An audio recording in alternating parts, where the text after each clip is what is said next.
نحافظ على نتيجة الفيلر. الفيلر هو حشوة جلدية يتم حقنها تحت الجلد أو داخل الجلد، وذلك للحصول على شكل جمالي أكثر وعلى شكل شبابي أكثر.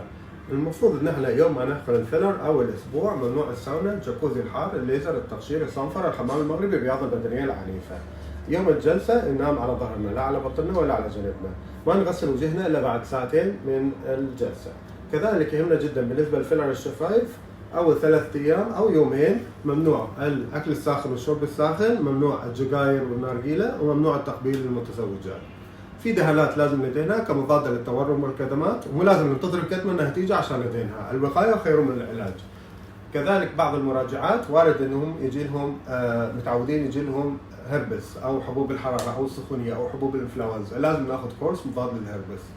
التزموا بهذه التعليمات للحفاظ على الفيلر بعد الجلسة. كان معكم دكتور محمد العراقي.